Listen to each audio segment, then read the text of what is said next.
एक गांव में नदी किनारे दो बहनें रहती थी। बड़ी बहन सुमन का पति कुछ समय से बीमार रह रहा था, इसलिए वो रोज छोटी बहन रानी के घर काम करने जाती थी।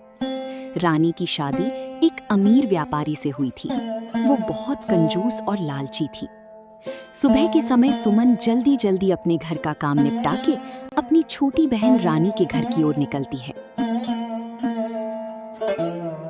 अरे दीदी, आज फिर तुमको देर हो गई।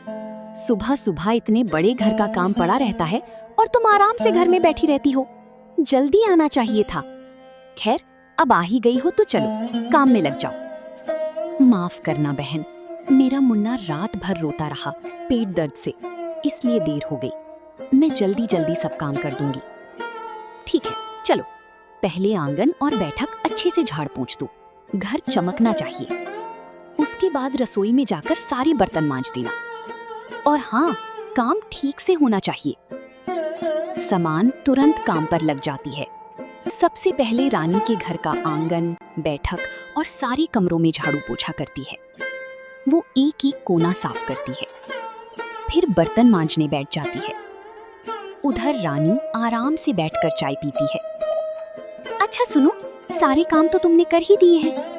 अब ये ध्यान रखा है, इसमें से अच्छे अच्छे चावल चुनकर साफ कर दो। टूटा फूटा चावल और कचरा अलग कर देना। मेरे घर में सिर्फ बढ़िया चावल पकते हैं, समझी? और फिर जल्दी से रसोई में जाकर दोपहर का खाना बना देना। सुमन चुपचाप बैठकर चावल साफ करती है। फिर रसोई में जाकर खाना बनाने लगती है। वो अपने मन में सोच रही होती है कि रानी ने कहा था कि वो पैसे तो नहीं देगी, पर रोज के काम के बदले अनाज देगी। सुमन सोच रही थी, इन चावलों में से उसे भी थोड़ा मिलेगा। रानी, जैसा तुमने कहा था, मैंने अच्छे चावल और टूटे हुए कंकड़ वाली चावल दोनों अलग अलग कर दिए हैं। तुम देख लो।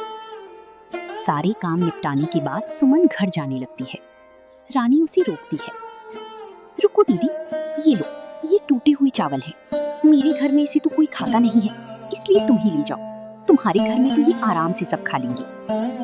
रानी टूटा फूटा टुकड़ों वाला थोड़ा सा चावल थैली में डालकर सुमन को थमा देती है। सुमन ने बिना कुछ कहे चावल लिया और घर की ओर चल पड़ी।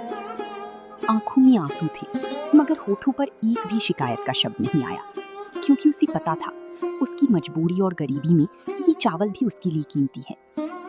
सुमन घर जाकर वही चावल बनाकर अपने पति और बच्चे को खिलाती है।